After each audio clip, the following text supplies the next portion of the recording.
Bon dia de Sant Jordi. Avui a Reus de Prop Notícies us hem preparat una programació especial que comencem ara amb el testimoni dels autors locals que ens presenten els seus llibres.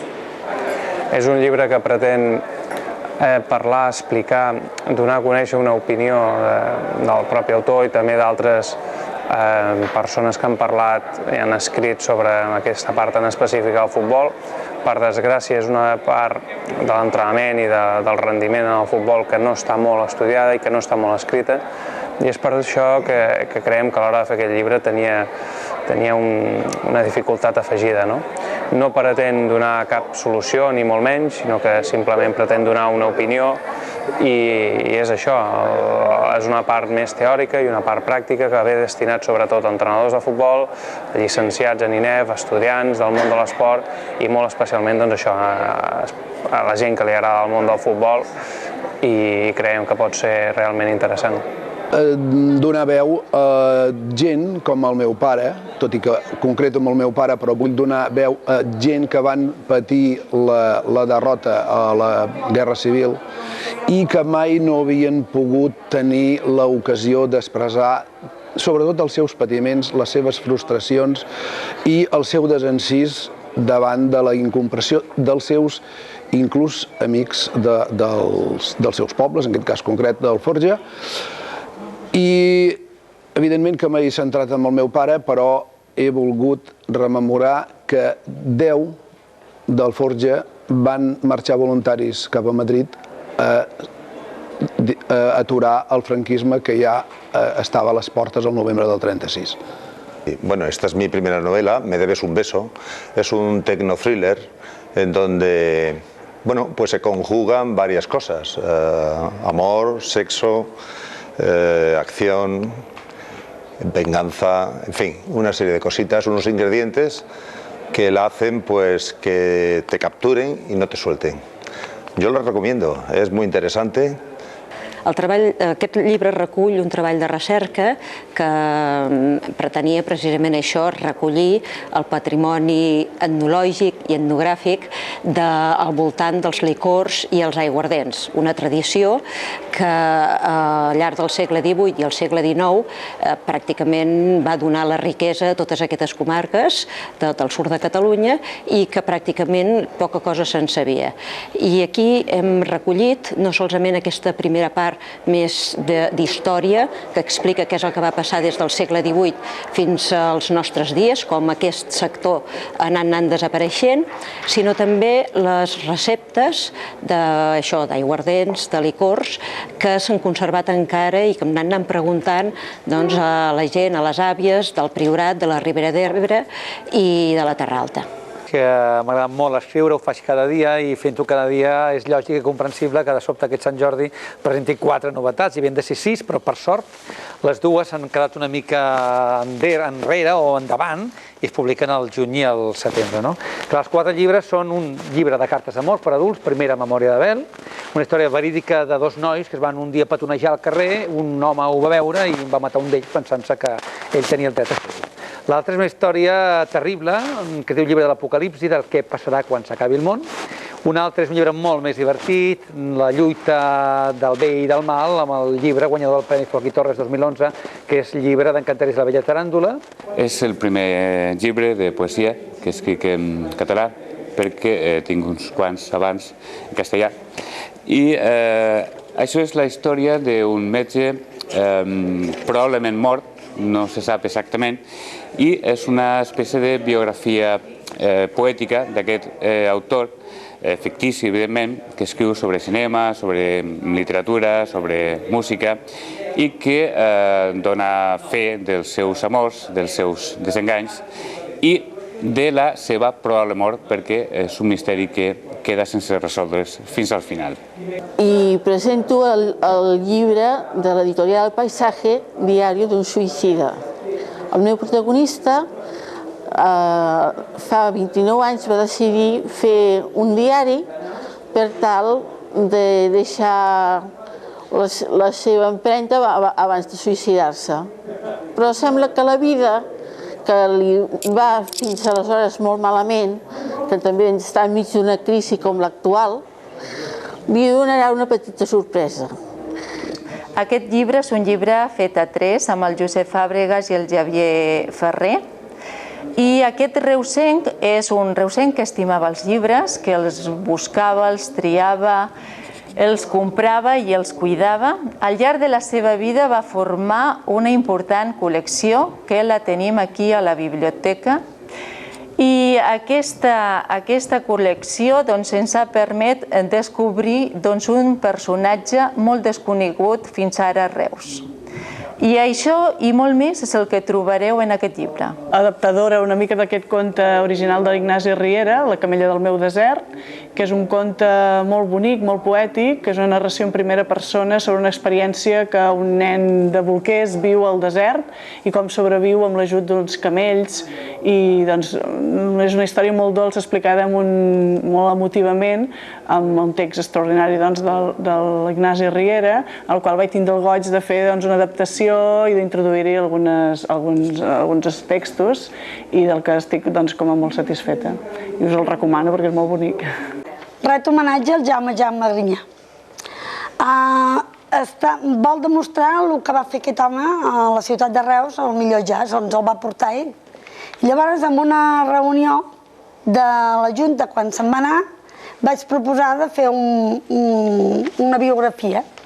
Me van acceptar, llavors vaig buscar algú que m'ho fes, però em vaig quedar sola perquè no vaig trobar ningú que li interessés el suficient al tema.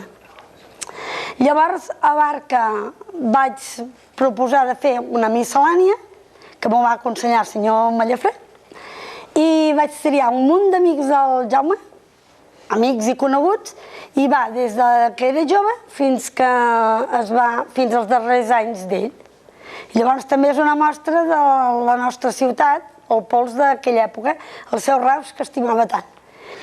El título responde a un recorrido de la presencia de las tropas francesas en toda la geografía nacional de España durante aquella guerra de la independencia. Con este libro completo una trilogía en la que he querido destacar no las batallas más importantes, sino las que por algún motivo han resultado significativas, y en este caso este recorrido culmina con la batalla de Arapiles en Salamanca en el año 1812, con lo cual conmemoramos en esta ocasión el bicentenario. Doncs Benson, un agent especial, és un llibre que és bàsicament una novel·la negra que intenta barrejar una miqueta els clixés de tota la vida del gènere policial, la novel·la, amb dosis d'humor. Una miqueta el que pretén és fotre-se'n d'alguna manera de tot el que hem llegit, hem vist per la tele, d'adaptacions d'aquest tipus de novel·les, perquè al final quan tu llegeixes una novel·la negra ja saps el que t'esperes, i el que volia una miqueta és que el lector a cada capítol, a cada pàgina, tingui una petita sorpresa. I bé, doncs el que se m'ha acudit fer és vehicular-ho a través de l'humor. Són uns personatges que van evolucionant, com és lògic, a través de tot el llibre, diguéssim cap a una mena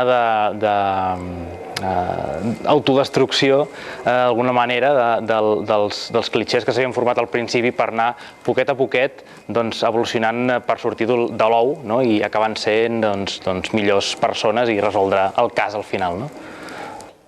Revetlles en pianola, monges i capellans, uniformes negres llargs fins al turmell, amb colls almidonats que rascaven, enterraments, amb carros endamascats i cavalls amb plomalls, una cunya i un rebost de fa 100 anys i un etcètera molt llarg, narrat per una àvia que en aquells anys va ser nena i adolescent.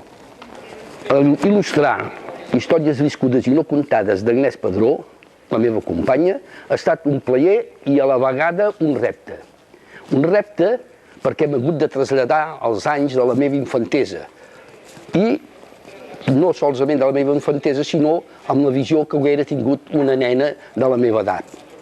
També he volgut reflectir no un món nostàlgic d'un món passat de quan érem petits, que era molt bonic i molt enllorat, sinó que he volgut representar un moment més de la nostra història que pot ser igual bo que qualsevol altre moment. Per això, malgrat ser un tema, els meus dibuixos, una mica molt clàssics, he intentat donar-los un toc de modernitat. La colla castellera Xiquets de Reus enguany hem celebrat el 30 aniversari de la colla i una de les activitats que havíem pensat era fer una narració, un conte de cara a la canalla. Llavors el 3 de 8 de la Rita relata la història d'una nena que té com a objectiu pujar als castells i finalment ho aconsegueix i el seu objectiu principal és explicar als que no són castellers els valors de la colla, els valors humans que representa formar part d'una colla. La cooperació, el treball d'equip, l'esperit de superació i espero que us agradi. Els 100 dies que van canviar el món de Reus és el recull de les cròniques que vaig publicar en el blog del mateix títol que faig des del gener de l'any passat i que en certa manera va servir per intentar contextualitzar des d'un punt de vista periodístic aquest canvi polític històric transcendent que es va produir a la ciutat després de les eleccions del 22 de maig. Tot explicat amb una certa ironia, amb una certa dosi de bon humor d'aquest que gastem la gent de Reus i que fa que tot plegat, jo crec, passi d'una manera molt mengívola. Jo crec que en aquest sentit la gent tindrà l'oportunitat també de descobrir aquest canvi polític, però especialment els polítics, des d'una altra òptica, possiblement més agraïda.